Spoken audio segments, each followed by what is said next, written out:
All right, well, Democrats, believe it or not, they're already beginning to zero in on the midterms. Believe it or not, they're closer than you think, and the playbook is taking shape.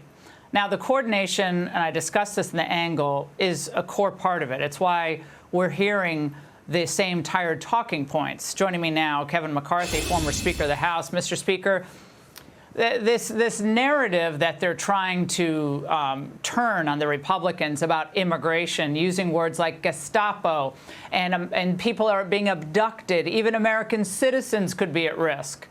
Do you think that this is a successful way for the Democrats to reconnect with Middle America? Well, they lost the immigration issue very large in the last election, so now they're trying to reframe it. President Trump has now secured the border. So they want to change the topic. It's due process. You should be fearful even as an American. They want to confuse the issue.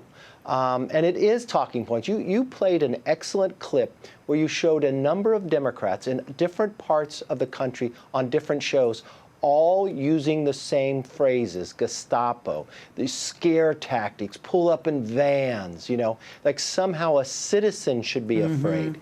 And they try to confuse people, not telling you that somebody is a murderer, somebody's an MS-13. No, they wave that all away. But that's really who they're working for. And this whole tour of AOC, it's all in congressional districts that they want to focus on to try to flip. So this is what they're trying to do, and they're trying to build for that case. The election is much sooner than people think. It's just around the corner. Kevin, I want to talk about what Jerome Powell did today. He essentially came out and said that these tariffs, which the Democrats are going to seize on, obviously, that the tariffs are going to, likely to create some type of recession, and that will hurt U.S. growth forecasts going forward, which, obviously the Trump administration thinks the exact opposite about how these tariffs will work. But of course, that sent the market way down. And you can kind of see this little game playing out between Powell and the Trump administration. Do you think the Trump administration needs to come out in a full-throated manner and refute what the Fed chair said today about an issue that is still number one on the minds of all voters now and will be on the midterms?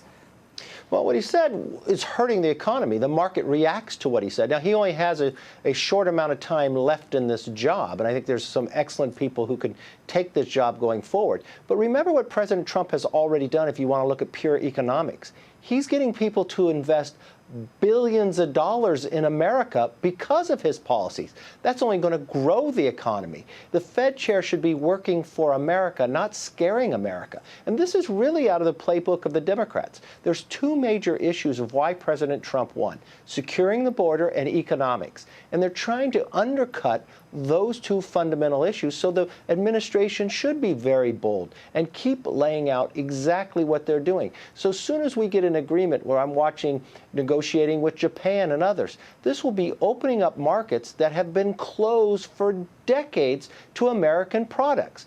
Our markets are open up to them. Why is it wrong that we expect to be treated the same as we treat them?